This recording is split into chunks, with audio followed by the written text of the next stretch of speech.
өдрөөс эхлээд бас цахим орчинд яваад эхэлсэн. Энэ ургийн гажигтай 3 одоо хүлдэг шиг мэдлсэн тийм ээ. А 4 дахь хүлнийх нь оронд одоо бидний ярьж заасан молцог гэж ярьдаг тийм ээ. Молцог шиг ийм зүйл ургасан ийм байх хэмжээний. За тэгвэл энэ ишигний одоо лабораторийн шинжилгээ танаа дээр хизээ хийгдэх вэ?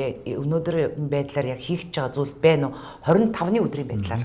За өнөөдрийн байдлаар тухайн одоо ишигний мэдээллийг бол сошиалоос авч байна. А өнөөдөр яг манай лаборатори дээр ирсэн шинжилгээ одоо шинжилгээнд ирсэн дээж зарцуул алга байна. Улсын малын эмнэлгийн ариун цэврийн одоо төв лаборатори руу явуулсан одоо шинжилгээ хэд хоногийн хугацаанд одоо хариу нь одоо гарах ёстой юм бэ? Нилээдгүй бас уддаг одоо малын эмнэлгийн байгууллагын ирээ шинжилгээ авдаг, дээж авдаг. Тэгэл одоо хариу нь яасан ч мэддэхгүй алга болчдөг гэдэг иргэдийн бас юм шүүмжил мэдээлэл байдаг шүү дээ. Мал амтны эрүүл мэндийн тухай хууль гэдэг энэ хууль байж байгаа юм л да. Энэ хууль дээр заагдсан одоо ажил үйлчлэгийг л одоо хуулийн хүрээнд эрхэлдэг. Тэгэхээр энэ тухайн энэ хууль дээр бол мал амтны халдварт, гоц халдварт өвчний үед одоо дижиг 24 цагийн дотор одоо улсын мал амтны эрүүл мэндийн төв лабораториуд баталгаажуулна гэсэн юм заалт байна.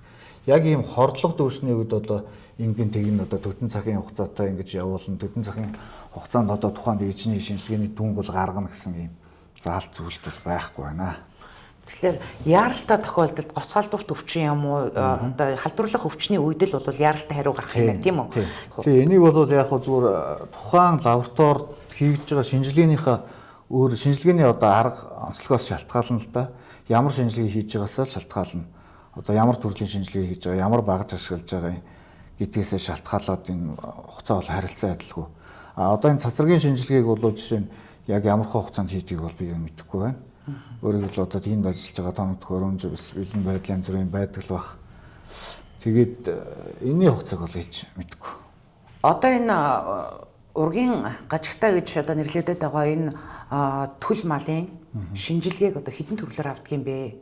За одоо жишээ нь бол энэ 3 хүлтэй ишигний тухайд бол амьдрах чадвартай л харагдаад байгаа юм тийм ээ. Одоо энэ ишигнээс одоо та бүхэн маань яг мэргэжлийн одоо байгууллагад хэрхэн яаж дээж авах юм, амьдэр нь дээж авах юм боломж байт юм болов уу? За ер нь бол яг хөө зүгээр энэ манай лабораторид бол яг энэ төрлийн дээж ирж байгаа 2 дахь тохиолдолтой 2000 сумаас ирсэн. Нэг нь одоо уржин шиг санаж бас нэг дээж ирсэн.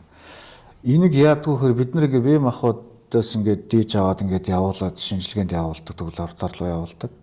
Бас өөр одоо лабораторийн төрлийн шинжилгээ хийдэг лаборатори байна гэж бид нараас судалж одоо Монгол улсын хэмжээнд судалж үзсэн. Одоогор бол яг энэ бие махбод дээр амьд одоо бие махбод буюу эсвэл одоо биологийн бие махбод дээр энэ төрлийн шинжилгээ хийдэг лаборатори бол улсын мал эмнэлгийн эрүүл мэндийн төв лабораторис өөр газар байдаг юм л. За ингээд бид нар бол тэнд одоо юун дээр хийдэг вэ гэхээр одоо булчин маханд л одоо булчинд те их биений булчинд бол хийдэг гэж ингэж хэлж байгаа. Тэгэхээр бид нар бол булчин л одоо тэр шинжилгээнд явуулж иж шинжилгээнийхээ одоо иймэрхүү хариуг бол авч байгаа. Мэдээллийн мөрөөр аймгийн одоо мал эмнэлгийн газрын мал эмнэлгийн лабораторийн эрхлэгч алтан сүхтэй уулзаж бас мэдээллийг үзэгч та бүхэндээ хүргэлээ. Тэгэхээр ургийн гажигтай буюу 3 одоо хүлтөө ишигний лабораторийн шинжилгээг хараахан одоо хийж амжааг байгаа юм байна. За мянган цумын одоо засаг дарахтай өглөө уцаар холбогдохдоо аймгийн мал эмнэлгийн газар руу одоо ишгээ явуулах гэж байгаа гэсэн ийм мэдээлэл өгсөн боловч яг 16 цагийн байдлаар бол ишиг бол мал эмнэлгийн лаборатори дээр бол ирсэн юм зүйл байна. Тэгээ мэдээллийг бол Ховд аймгийн мал эмнэлгийн газраас үзэгч та бүхэндээ хүргэлээ.